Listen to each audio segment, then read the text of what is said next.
Hola, me emociona que estés aquí conmigo y estés a punto de escuchar la cuarta parte de mi investigación, que te adelanto, de ser docente o de que trabajes en la educación te va a interesar muchísimo. Te recuerdo darle like a la página y compartirla para que juntos aprendamos de temas relevantes y muy interesantes, ¿vale? Bueno, mi gente, al hilo de lo que comentaba en el video anterior sobre la atención, en mi círculo más cercano tengo varios amigos profesores y profesoras con las que hablo muchísimo de este tema. Hoy voy a darles algunas pautas para mejorar la atención, la concentración y sobre todo esa fuerza de voluntad que comentaba en los videos anteriores, que es tan necesaria en las aulas. Bueno, miren, es que hay un tema interesantísimo y es que nosotros esculpimos nuestro cerebro en tiempo real, según a qué prestamos atención. Por eso, hoy en día, según a lo que prestemos atención y la capacidad que tengamos de concentración, de atención y esa fuerza de voluntad, va a determinar en gran parte nuestra calidad de vida intelectual, nuestra calidad cognitiva, las notas de clase, pero no solo las notas, sino la capacidad que tenemos de disfrute, de conectar con las personas, con el conocimiento, con la naturaleza, con todo. Por lo tanto, fomentar esto es muy importante. Yo creo que una de las cosas que nos puede ayudar para fortalecer esta concentración, esta capacidad de prestar atención, esta fuerza de voluntad, la primera cosa es aprender a enfocarnos en cosas positivas. Es decir, tomar la decisión, y esto puede ser un ejercicio de clase, un ejercicio personal, es decir, hoy me voy a fijar en 3 cosas buenas que me sucedan y hablar de esas 3 cosas buenas. Basta mirar algo con mucho interés para que se vuelva interesante. Una cosa que puede ser una cosa muy pequeña, que estás en la calle y te sientes en un banco, ves a alguien pasar, estás en clase, te fijas en un compañero o en la profesora o en el profesor, en algo que te están comentando, qué sé yo, y eso lo trabajas y lo hablas y lo piensas y lo meditas e incluso lo escribes y te puede ayudar a fortalecer tu atención. Otra cosa es saborear desde los sentidos, mi gente. A veces estamos aturdidos de tanta hiperestimulación. Entonces, de repente, comer algo y decir, esto sabe a... Y si hay una mezcla, pues aquí hay tomate, aquí hay queso, aquí hay macarrones, aquí hay mucho picante. Es decir, ¿a qué saben las comidas? El frenar ese aturdimiento de repente y saborear los sentidos en los niños es algo bien mágico. De repente decir, silencio, ¿qué escuchas? Un coche de la policía, música de quién, una melodía de no sé quién, del grito de alguien. Eso ayuda a que los sentidos tomen más importancia y yo frene todo para enfocarme en algo particular. Y cuando uno consigue enfocarse, mi gente, en algo particular, está fortaleciendo su capacidad de prestar atención. Enseñar a los niños a discriminar, a saber dónde está el bien y el mal, a saber dar pilares seguros de criterio. Porque si no te metes en internet y no sabes dónde está lo bueno y lo malo, no sabes dónde te están engañando y dónde no, hay un momento en que te llega tanto al teléfono que cada día es una noticia nueva. Yo todo lo que llega lo compruebo. Hay veces que hay cosas tan surrealistas que digo, ay, esto seguro que es mentira. Y de repente te das cuenta de que es verdad. Pero sé buscar si está bien o está mal. Yo creo que el aula tendría que ser ahora mismo un lugar donde enseñar a buscar si está bien o está mal, para profundizar, para filtrar de todo lo que nos llega, lo que realmente vale la pena, y no aturdir a esa corteza prefrontal que llega un momento donde no es capaz de leer un libro, no es capaz de enterarse de una conversación, qué sé yo. Hay un hábito que aprendí en mis días libres. Todos los días leo algo, aunque sea por 10 minutos, pero debo leer algo en físico, y es algo que fortalece mi lectura. A mí me parece importantísimo volver a la lectura. La lectura es a la mente lo que el ejercicio físico al cuerpo, dicen. Hay que leer, mi gente, y yo recomiendo leer en papel, porque no leemos igual en papel que leemos en la pantalla. En papel leemos con más profundidad y ya lo sabemos hoy en día. Cuando uno tiene el papel, el libro libro, va pasando la página, hay algo que surge en el cerebro donde es capaz de meterse mejor en la historia. Es verdad que con tal de leer, que la gente lea donde quiera, pero yo recomiendo leer en físico, sobre todo cuando leemos, por ejemplo, noticias. Hay tantos anuncios y tantas cosas que salen que nuestra capacidad de dispersión es altísima, y esa famosa multitarea de la que tanto nos han hablado no es tal. Es una alternancia continuada de la atención, es como una atención completamente distorsionada. Presto atención a esto y a esto y a esto, y cambio el foco de atención rapidísimo. Entonces, hacer muchas cosas a la vez baja eficiencia, aunque pensemos lo contrario. Es verdad que tenemos la sensación de hacer mucho y que nos sentimos de repente muy realizados, pero la realidad es que lo que hemos hecho, lo hemos hecho todo mucho más superficialmente. Entonces, lo que hagas, hazlo prestando toda la atención posible. Y si ya le metes corazón al asunto, híjole, ya ni te cuento. En resumidas cuentas, mi gente, concentrarnos, fomentar nuestra orientación y trabajar nuestra fuerza de voluntad mejora automáticamente nuestra neuroplasticidad cerebral. Es decir, estoy escuchándote y te escucho no solo desde los sentidos, todos los sentidos, sino también desde el corazón. Es decir, utilizo ese sentimiento, utilizo la compasión, utilizo el alma, utilizo lo bueno, la generosidad para conectar contigo de la mejor manera posible. En esa entrega pura, que todos anhelamos, independientemente de lo que hagas, desde lo más cotidiano hasta lo más complejo, porque yo creo que pocas cosas en esta vida, pocos piropos nos gustan tanto que decir cuando estás con alguien, esa persona tiene todos sus sentidos puestos en mí. Es decir, hay algo especial que surge, que se transforma, que aparece cuando estás con alguien y que notas que el mundo se para y solo le importa lo tuyo. Yo en mis terapias motivacionales, por ejemplo, no tengo puesta una computadora. Yo escribo en papel porque necesito que la persona que tengo delante no note que hay ningún disruptor, que no hay absolutamente nada que nos rompa. Yo lo escribo todo en hojas y lo guardo en hojas, porque cuando estoy con esa persona necesito que sepa, que se dé cuenta de que solo la escucho a ella. Por eso, muchas veces, tengamos cuidado. Cuando estemos con nuestros hijos, dejemos el teléfono, mirémoslos a los ojos, incluso agáchate y ponte a su tamaño. ¿Cuántas veces oigo, y mis propios hijos me lo dicen, es más importante el teléfono que yo? Por eso, cuando llegues a casa, quita el teléfono, mételo en la bolsa, en la mochila, donde sea. Las dos manos abiertas para abrazar, para conectar, y presta atención a quien tengas delante. Desde sea tu marido, sea tu padre, sea quien sea, pero si entras con el teléfono en la mano, ya has generado un disruptor y ya has generado que esa conexión, esa capacidad de prestarle atención al de enfrente, donde surge la empatía, donde surgen esas neuronas espejo que se activan. Tú sonríes, yo sonrío, te abrazo y todo es maravilloso, ese momento tan especial. Todo se ha distorsionado porque una mano está ocupada o porque estoy terminando de mandar algo que probablemente es terciario. Y si es algo tan importante, termínalo antes de llegar con la persona.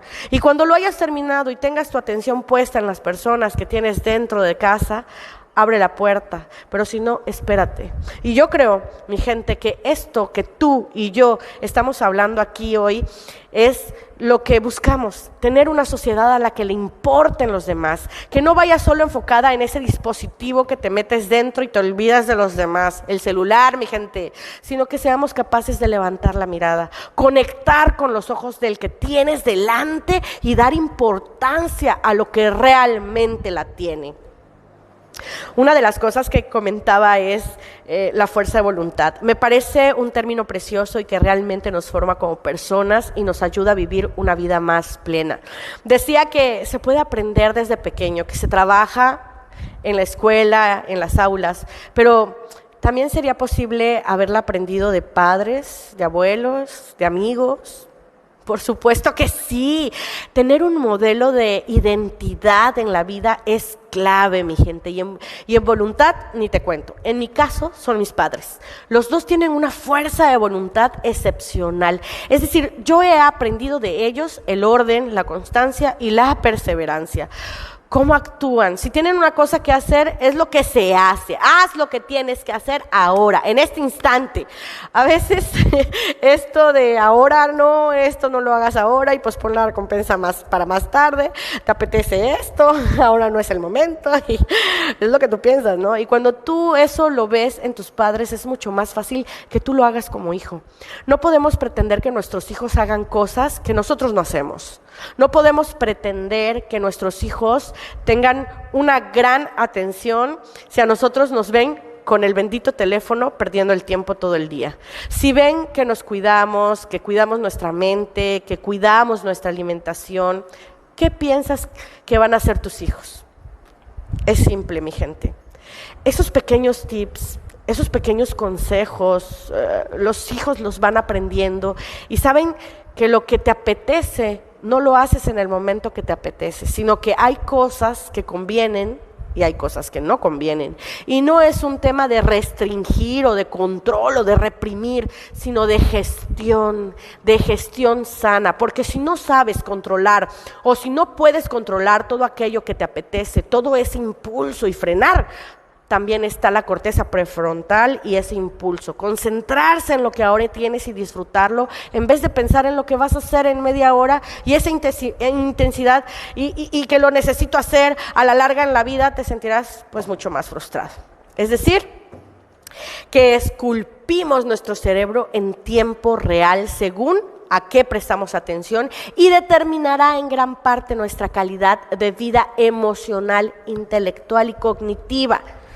¿Qué otras herramientas nos pueden ayudar a hacer una buena gestión del cuerpo y de la mente y de esa obsesión que a veces tenemos por aprovechar el tiempo al máximo? Bueno, pues yo creo que hay una obsesión efectivamente de aprovechar el tiempo, el famoso FOMO del que ahora se habla tanto, lo que se denomina Fear of Missing Out, el miedo a perderme algo. Entonces constantemente me meto, veo si ha pasado algo a nivel mundial, personal, familiar, me meto en los chats, me meto en los portales de noticias con un miedo constante y hoy en día en ese mundo digital nos hemos visto inmersos en un estado de alerta constante. Yo recomiendo muchísimo quitarse las notificaciones de la pantalla, de veras. Soy yo quien domina el bendito celular, soy yo quien domina las alertas, no las alertas a mí, porque siempre va a pasar algo, siempre hay algo.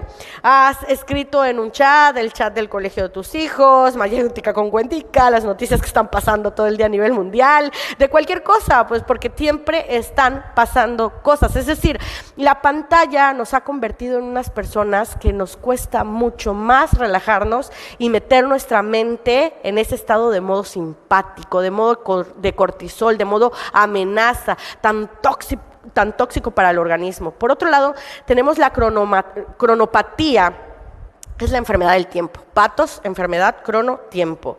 Siempre haciendo cosas, nunca puedes parar. Decía Marañón, la rapidez, que es una virtud, engendra un vicio, que es la prisa. Pues sí, a veces esa prisa sin parar a un sitio o a otro hace que no seas capaz de frenar. La persona que sufre de esa necesidad constante de la hiperactividad y del hiperactivismo, cuando la frenas de golpe, tiene ansiedad. Y por lo tanto, en esos casos, a veces lo que es necesario es decir, oye, un momento, no puedes pasar de todo a nada y tienes que aprender poco a poco a bajar los escalones, porque tu cerebro no permite ese salto tan inmenso, lo que de repente puede generar un ataque de ansiedad. Y en alguna ocasión yo lo he experimentado, créanmelo por favor. Y luego, por otro lado, tenemos el perfeccionismo. El perfeccionista, por definición, es el eterno insatisfecho. Siempre está inquieto, alerta, porque hay defectos en todo lo de su entorno. Esto podría estar mejor, esto se podría hacer de esta manera. Mi tesis doctoral, mi trabajo, mi casa, el orden, la ropa, los niños, el esposo. Y eso a la larga genera una insatisfacción vital porque la vida tiene un componente muy grande de imperfección. Cuando uno es muy perfeccionista, esto puede desarrollarse en trastornos obsesivos compulsivos, y conocer el impacto que esto tiene en la salud va a ser muy importante, mi gente. Entonces, para ese estado de alerta mantenido, tanto por la cronopatía, por el FOMO, por el tema digital, por el perfeccionista, por la necesidad de hacer cosas constantemente en este mundo tan frenético en el que nos ha tocado vivir, apasionante pero frenético en el que nos ha tocado vivir, mi gente, tenemos herramientas. Y algunas ya las hemos ido hablando durante estos videos, pero me gustaría puntualizar otras. Hemos hablado del deporte, que me parece clave y me encantaría. Deporte con naturaleza, por favor. Hay estudios interesantísimos sobre que no es lo mismo hacer deporte en una ciudad que hacer deporte con naturaleza. Incluso estos estudios se han realizado poniendo a la gente pantallas inmensas con un bosque, con un lago, y ver qué pasa en su cerebro cuando van eliminando ese cortisol y cómo se va gestionando todo ese estado de bienestar. Se sabe hoy en día que cuando uno consigue hacer deporte en la playa, en la montaña, en la naturaleza, se relaja mucho más. Hay una parte de uno mismo que en la naturaleza conecta mucho mejor y entra en modo parasimpático mucho mejor que en un gimnasio. Ojo, si solo tienes el gimnasio, pues adelante, porque es lo que tu cuerpo necesita. Por otro lado, me parece fundamental todo el tema de aprender a conocer nuestro cuerpo y conocer cómo va somatizando mi cuerpo. Entonces, como el primer mecanismo ante la angustia es hiperventilar, la taquipnea, esa necesidad de generar más oxígeno en el cuerpo, esas taquicardias, hoy en día conocemos una manera fácil entre comillas, de frenar ese estado rápido de taquicardia, ese estado de alerta. ¿Por qué? Porque como hemos hablado al principio, si ustedes lo recuerdan, cuando yo noto una amenaza, lo primero que sucede es que mis pulmones y mi corazón cambian su forma de latir. De repente meto bocanadas de aire de mucho mayores, tengo una respiración mucho más entrecortada y superficial, pero lo que sucede es que entra más oxígeno del que debería, y todo el cambio del oxígeno y el CO2 en mi cerebro va a generar esa visión borrosa, los hormigueos, esa sensación de malestar tan conocida por muchos. Es decir, ese estado físico de tantísimo malestar en un primer momento tiene mucho que ver con ese oxígeno y con ese CO2 que sale y entra de forma disruptiva en mi organismo. Por lo tanto, si en ese momento uno aprende a respirar de forma profunda y con conciencia, es capaz de generar un estado de calma dentro de sí. Y esto tiene mucho más que ver con varios músculos de mi cuerpo, entre ellos el diafragma, que es el encargado de que todo esto suceda. Diafragma, cuando yo respiro profundamente y mantengo la respiración unos segundos y luego la saco con profundidad, y ya si soy capaz de ponerle un pensamiento positivo, háganlo por favor. Yo siempre digo que pensar en alguien a quien quieres mucho o un pensamiento de agradecimiento, de repente, al cabo de unos minutos, mi cuerpo funciona mejor. Al final, no deja de ser un movimiento físico, donde nosotros vamos trabajando diferentes tipos de respiración, mantener la respiración, aunque al principio cuesta, pero como un hábito, incluso para dormir por las noches, te serviría bastante. A muchas personas, cuando no consiguen descansar, les digo que hagan alguna técnica de respiración antes de dormir, y como su organismo y se dan cuenta cómo su organismo consigue ponerse en ese estado de calma, bajando el sistema nervioso parasimpático. Hoy en día conocemos el tema del mindfulness o algo así, o la atención plena. Me parece que es una técnica muy interesante de entender, porque consiste realmente en conectar con uno mismo y tener conciencia de uno mismo, de lo que siento, de cómo me siento, de las sensaciones que llegan a mi cuerpo. Es decir, hay veces que la gente lo confunde con una forma de meditar, porque todo este asunto está muy de moda hoy en día. Y bueno, esto es otro tema. Yo hasta aquí dejo esta cuarta parte de mi investigación. Los veo en el siguiente video, en el último, por cierto. Espero que no se lo pierdan, porque seguiré hablando de verdad de este asunto que está muy de moda en la actualidad. Gracias por escuchar. Nos vemos en el siguiente y último,